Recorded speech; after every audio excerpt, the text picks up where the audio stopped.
নমস্কার বন্ধুরা, update and upskill Bangla চ্যানেলে স্বাগত। আজকের এই ভিডিওটা দেশের এবং আমাদের রাজ্যের কোটি কোটি কৃষক ভাই বন্ধুদের জন্য অত্যন্ত গুরুত্বপূর্ণ হতে চলেছে। কারণ প্রধানমন্ত্রী কিষাণ সম্মান নিধি বা পিএম কিষাণ প্রকল্পের পরবর্তী কিস্তি অর্থাৎ ২৪তম কিস্তির টাকা দেওয়া নিয়ে একটি বিরাট আপডেট চলে এসেছে। এই বছর তোমাদের প্রথম কিস্তির টাকা যারা তোমরা যোগ্য কৃষক রয়েছো তোমাদের অ্যাকাউন্টে কিন্তু অলরেডি ক্রেডিট হয়ে গেছে। এখন তোমরা সকলেই প্রতীক্ষায় রয়েছো যে তোমাদের দ্বিতীয় কিস্তি অর্থাৎ ২৪তম কিস্তির টাকা তোমাদের অ্যাকাউন্টে কবে ঢুকবে। তো সেই বিষয়ে আজকে আলোচনা করব। কিন্তু এই মাঝেই কেন্দ্র সরকারের তরফ থেকে বেশ কিছু কড়া নিয়ম জারি হয়েছে, যার ফলে বহু কৃষকের অ্যাকাউন্টে কিন্তু ২০০০ টাকার কিস্তি আর ঢুকবে না। হ্যাঁ, একদম ঠিকই শুনেছ।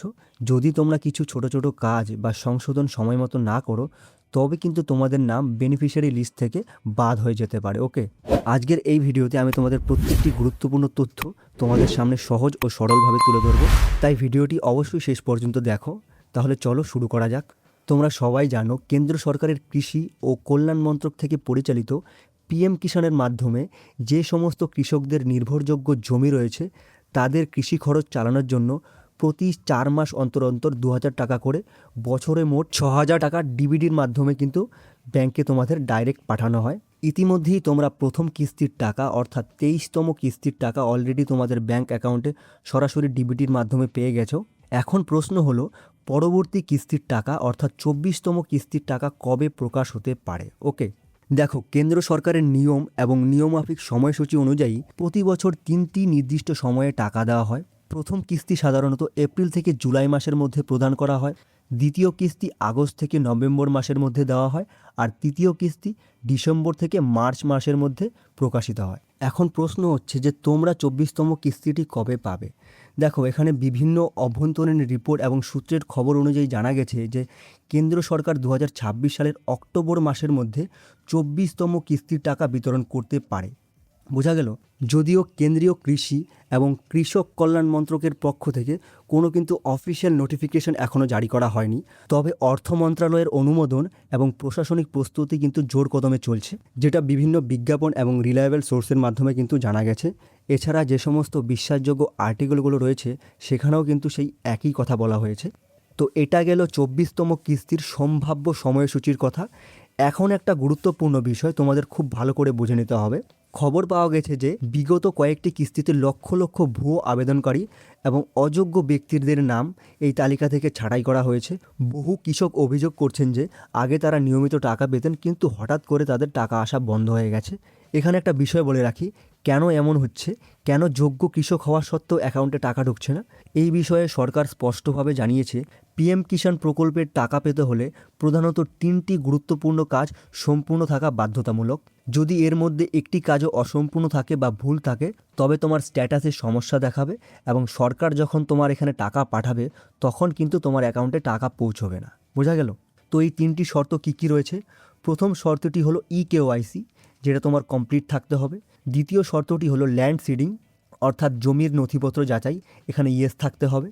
তৃতীয় শর্তটি হলো ব্যাংক অ্যাকাউন্টের সাথে আধার কার্ড এবং ডিবিটি লিঙ্ক থাকা, সক্রিয় থাকা। বোঝা গেল?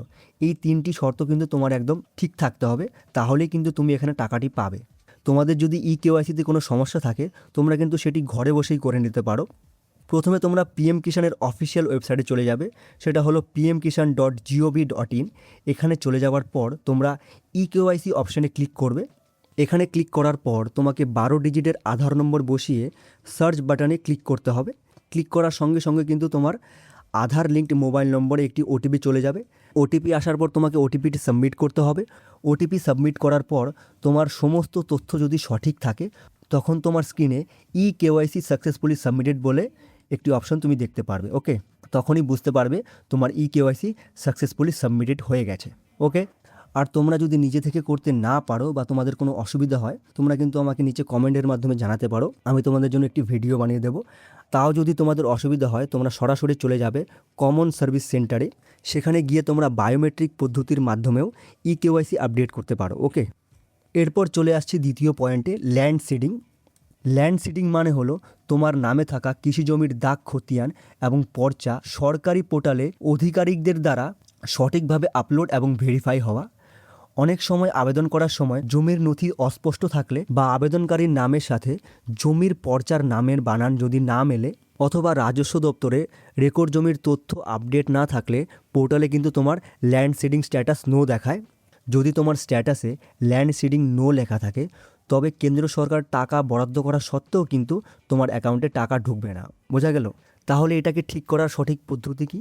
যদি তোমার ল্যান্ড সিডিং নো হয়ে থাকে তবে তোমাকে তোমার এলাকার কৃষি দপ্তর বা ব্লকের block development office, BDO office অথবা কৃষি আধিকারিকদের সাথে যোগাযোগ করতে হবে। সেখানে গিয়ে তোমার জমির পর্চা, আধার কার্ড, ভোটার কার্ড, ব্যাংকের পাসবই এবং পিএম কিষাণের আবেদনপত্রের কপি জমা দিতে হবে। কৃষি আধিকারিকরা তোমার নথি যাচাই করে পোর্টালে আপডেট করে দিলে কিন্তু কিছুদিনের মধ্যেই স্ট্যাটাস ইয়েস হয়ে যাবে। বোঝা গেল? 3 নম্বরের পয়েন্ট ছিল আধার ব্যাংক ডিবিটি লিঙ্কিং। এবার অনেকের মনে প্রশ্ন থাকছে যে আমার তো ব্যাংকের সঙ্গে আধার লিঙ্ক করা রয়েছে, তাহলে কেন টাকা আসছে না? দেখো, তোমাদের একটা কথা বলে দিচ্ছি, ব্যাংকের সঙ্গে আধার লিঙ্ক আর ডিবিটি লিঙ্ক কিন্তু দুটো আলাদা বিষয়। পিএম কিষাণ প্রকল্পে টাকা কিন্তু কোনো নির্দিষ্ট অ্যাকাউন্টে পাঠানো হয় না। কেন্দ্র সরকার সরাসরি আধার ভিত্তিক পেমেন্ট সিস্টেমের মাধ্যমে টাকা এখানে পাঠায়। অর্থাৎ তোমার আধার নম্বরের সাথে যে ব্যাংক অ্যাকাউন্টটি ডিবিটি লিঙ্ক করা থাকবে সেখানে কিন্তু তোমার টাকাটি পৌঁছে যাবে। এই ডিবিটি লিঙ্ক তোমরা অনলাইনের মাধ্যমেও এনসিপিআইয়ের ওয়েবসাইটে গিয়ে করতে পারবে। কিন্তু যদি তোমাদের এটা করতে অসুবিধা হয় তোমরা সরাসরি তোমাদের ব্যাংকে চলে যাবে, সেখানে গিয়ে বলবে যে আমার এই অ্যাকাউন্টটা ডিবিটি লিঙ্ক করতে চাই, তখন ব্যাংক কর্তৃপক্ষ তোমাকে কিন্তু এটা করে দেবে। ওকে, এখানে একটা বিষয় বলে রাখি, অনেকের নাম কিন্তু সম্পূর্ণভাবে সরকারি নিয়ম অনুযায়ী এই তালিকা থেকে বাদ দেওয়া হয়েছে। তো কাদের নাম এই তালিকা থেকে বাদ দেওয়া হয়েছে? কেন্দ্রীয় সরকারের নিয়ম নির্দেশিকা অনুযায়ী নির্দিষ্ট কিছু ক্যাটাগরিক মানুষকে এই প্রকল্পের আওতার বাইরে রাখা হয়েছে। তো কী কী ক্যাটাগরিগুলো রয়েছে একটু দেখে নাও। প্রথমত, পরিবারের কোনো সদস্য যদি সরকারি চাকরিজীবী হয়ে থাকো এবং প্রাক্তন সরকারি কর্মচারী হয়ে থাকো তো তোমরা কিন্তু এই সুবিধে পাবে না। দ্বিতীয়ত, যদি কেউ প্রতি মাসে 10,000 টাকার বেশি পেনশন পাও তোমরাও কিন্তু এখানে আবেদন করতে পারছো না, বা যদি আবেদন করেও থাকো তোমাদের কিন্তু বাতিল হয়ে যাবে। তৃতীয়ত, যারা গত বছর তোমরা ইনকাম ট্যাক্স প্রদান করেছো তোমরাও কিন্তু এই আওতায় পড়বে না। চতুর্থত, যারা ডাক্তার, ইঞ্জিনিয়ার, আইনজীবী এবং চার্টার্ড অ্যাকাউন্টেন্ট রয়েছো তোমরাও কিন্তু এইসব সুবিধা এখান থেকে পাবে না। 5 নম্বরে বলা হয়েছে যাদের নিজস্ব কোনো চাষযোগ্য জমি নেই, যারা তোমরা অন্যের জমিতে চাষ করো বা চুক্তিভিত্তিক চাষ করো, তোমাদের নিজস্ব কোনো জমির রেকর্ড নেই, তোমরাও কিন্তু এখান থেকে বাতিল হয়ে যাবে। বোঝা গেল? তো এই সব ক্যাটাগরির অন্তর্ভুক্ত ব্যক্তিরা যদি ভুলবশত এখানে আবেদন করেও থাকো বা তোমরা আগে টাকাও পেয়ে থাকো তবে সরকারের নতুন ভেরিফিকেশন ড্রাইভে কিন্তু তোমাদের নাম পুরোপুরিভাবে বাতিল করে দেবে এবং অযোগ্যভাবে টাকা নেওয়ার জন্য তোমাদের কিন্তু এখানে টাকা ফেরত নেওয়ার নোটিশও পাঠানো হচ্ছে। তো এই ছিল আজকের আপডেট। আশা করছি পিএম কিষাণ প্রকল্পের 24তম কিস্তি এবং স্ট্যাটাস চেকিং সংক্রান্ত প্রতিটি তথ্য খুব সহজভাবে তোমাদের সামনে তুলে ধরতে পেরেছি। এছাড়া যদি কোনো অফিসিয়াল নোটিফিকেশন বের হয় আমি অবশ্যই চেষ্টা করব সবার আগে তোমাদের কাছে পৌঁছে দেওয়ার।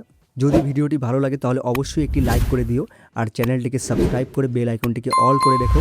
আবার দেখা হচ্ছে খুব তাড়াতাড়ি, ততক্ষণের জন্য টাটা, বাই।